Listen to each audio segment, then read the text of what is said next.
നമസ്തേ. ഞാൻ ഈ കഴിഞ്ഞ ദിവസം 2 ദിവസം മുമ്പ് നമ്മുടെ മഞ്ജു ചേച്ചിയുടെ ഒരു വീഡിയോ കണ്ടു. വീഡിയോ എന്ന് പറയുമ്പോൾ ഒരു അതിമനോഹരമായിട്ടുള്ളൊരു വീഡിയോ. അതിനകത്ത് അദ്ദേഹത്തിൻ്റെ ട്രാവലാണ്. അദ്ദേഹം ഒരു ബൈക്കിൽ ഇങ്ങനെ ഒരു യാത്ര പോവുകയാണ്. അപ്പോൾ ഞാൻ ആലോചിച്ചു, എന്ത് അതിമനോഹരമായിട്ടാണ് അവർ ജീവിക്കുന്നത്. കാരണം അവരുടെ ഇതിനു മുമ്പുള്ള ജീവിതത്തെക്കാളും എത്രയോ ഇരട്ടി സൗന്ദര്യപരമായിട്ടാണ് അവർ ജീവിക്കുന്നത്. കാരണം അവരുടെ ജീവിതത്തിൽ ഒബ്വിയസ്ലി എന്തെങ്കിലും ജീവിതത്തിൽ കുടുംബ പ്രശ്നങ്ങളും കാര്യങ്ങളൊക്കെ കാണും. അതുകൊണ്ടാണല്ലോ അവർ ഡൈവോഴ്സ് കൊടുത്തിട്ട് ആ ജീവിതത്തിൽ നിന്ന് അവർ മാറിയത്. അപ്പോൾ ഞാൻ ചിന്തിച്ചൊരു കാര്യം, ഞാനിപ്പോൾ ആ വീഡിയോ ഇവിടെ കൊടുക്കാം. അത് കണ്ടു കഴിഞ്ഞാൽ നിങ്ങൾക്ക് കണ്ണിന് കുളിർമയാണ്. അവരുടെ അതായത് ഒരു മനുഷ്യൻ നല്ല രീതിയിൽ ജീവിക്കുമ്പോൾ നമുക്ക് അത് കാണുമ്പോൾ നമുക്കൊരു മനസ്സിനൊരു ആശ്വാസം, സന്തോഷമാണ്. അതുതന്നെ സജ്ജനങ്ങളായ നിങ്ങൾക്കും അത് തോന്നും, എനിക്ക് തോന്നിയതിനെ നിങ്ങൾക്കും തോന്നും. ആ വീഡിയോ ഇവിടെ കൊടുക്കുക. പക്ഷേ ഇതിനിടയ്ക്ക് ഞാൻ പറയുന്നൊരു കാര്യം, എത്രയോ മനുഷ്യർ, എത്രയോ കുട്ടികൾ, പെൺകുട്ടികൾ ഒരു ജീവിതം, അതായത് ഒരു ജീവിതം തുടങ്ങുമ്പോൾ വളരെ ആശിച്ചും മോഹിച്ചും ജീവിതം തുടങ്ങുമ്പോൾ എത്രയോ പെൺകുട്ടികളാണ് ഈ സ്ത്രീധനത്തിൻ്റെയും അല്ലെങ്കിൽ അല്ലാതുള്ള രോഗങ്ങൾക്കും എല്ലാം പാത്രങ്ങളായിട്ട് അവരെത്രയോ പേരാണ് ഈ സമൂഹത്തിൽ മരിക്കുന്നത്. ഒരുപാട് പേരാണ്. ഇവിടെയും ഇപ്പം നമ്മുടെ നാട്ടിലായാലും അല്ലെങ്കിൽ ഇപ്പോൾ ഗൾഫിലായാലും നമുക്ക് അറിയാം, എത്രയോ കഴിഞ്ഞ ഒരു 3-4 മാസങ്ങൾക്ക് മുമ്പ് എത്രയോ പേര് മരിച്ചു. എന്നിട്ടും പെൺകുട്ടികളിങ്ങനെ മരിച്ചുകൊണ്ടേയിരിക്കുന്നു. അത് വീട്ടുകാരുടെ ഒരു സപ്പോർട്ടില്ലായ്മയാണ് അതിന് ഏറ്റവും വലിയ ഇത്. കാരണം വീട്ടുകാർ പെൺകുട്ടി എന്തെങ്കിലും ഒരു കാര്യം പറയുമ്പോൾ അതിന് വേണ്ട നടപടി കൃത്യമായിട്ട് എടുത്തില്ലെങ്കിൽ പ്രശ്നമാണ്. അതായത് പെൺകുട്ടിക്ക് അറിയാം, കൈവിട്ട് പോകുന്നൊരു സീനാകുമ്പോൾ അത് വീട്ടുകാരെ അറിയിച്ച് ഇതാക്കുക. പിന്നെ ചെറിയ പിണക്കങ്ങളും കാര്യങ്ങളും, അല്ലെങ്കിൽ എന്താ പറയണ്ടേ, ചെറിയ സൗന്ദര്യ പിണക്കമാണെങ്കിൽ അത് മനസ്സിലാവുമല്ലോ.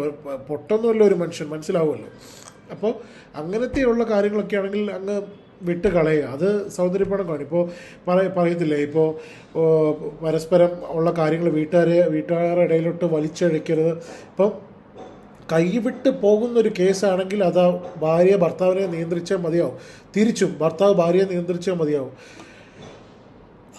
അവരെ കൊണ്ട് കൂടുന്നില്ലെങ്കിൽ നിങ്ങൾ ഇട്ടിട്ട് പോകണം. നിങ്ങൾ എന്തിനാണ് ആ ജീവിതത്തിൽ പിടിച്ചു നിൽക്കാൻ ശ്രമിക്കുന്നത്? നിങ്ങൾക്ക് കുഞ്ഞുങ്ങളുണ്ടെങ്കിൽ അതാണോ വലിയ പ്രശ്നം? അല്ലെങ്കിൽ നിങ്ങൾക്ക് ജോലിയില്ല, അതാണോ വലിയ പ്രശ്നം?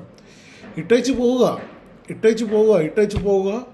സർക്കാരിൻ്റെ അല്ലെങ്കിൽ സമൂഹത്തിൻ്റെ ഹെൽപ്പ് ചോദിക്കുക. നിങ്ങൾക്ക് എവിടെയെങ്കിലും നിങ്ങളുടെ പഠനവുമായിട്ട് ബന്ധപ്പെട്ടോ അല്ലെങ്കിൽ അല്ലാത്തോ എന്തെങ്കിലും ജോലി എടുത്ത് നിങ്ങൾക്ക് ജീവിക്കാൻ പറ്റും. നിങ്ങൾ എന്തിനാണ് ആത്മഹത്യ ചെയ്യാൻ നിൽക്കുന്നത്?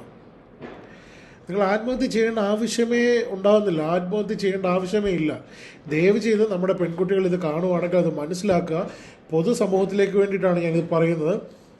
കണ്ടില്ലേ, ഈ ചേച്ചിയൊക്കെ എന്ത് അടിപൊളിയായിട്ടാണ് ജീവിക്കുന്നത്. ആത്മഹത്യ ചെയ്യണമെങ്കിൽ ഇവരൊക്കെയല്ലേ ആദ്യം ചെയ്യേണ്ടത്. കാരണം പൈസയ്ക്ക് പൈസ ഉണ്ട്, പക്ഷെ മനസ്സമാധാനമില്ല. പക്ഷേ ഇവരെ ആർക്കൊക്കെ അറിയാം? ലോകത്തിലുള്ള മിക്ക ജനങ്ങൾക്ക് ഇവരെ അറിയാം. അപ്പോൾ ഇവരെ മുന്നോട്ടുള്ള ജീവിതത്തെ പേടിച്ച് ഇവരൊക്കെയല്ലേ ആത്മഹത്യ ചെയ്യേണ്ടത്. പക്ഷെ അവരൊക്കെ ജീവിക്കുന്ന ജീവിതം കണ്ടില്ലേ.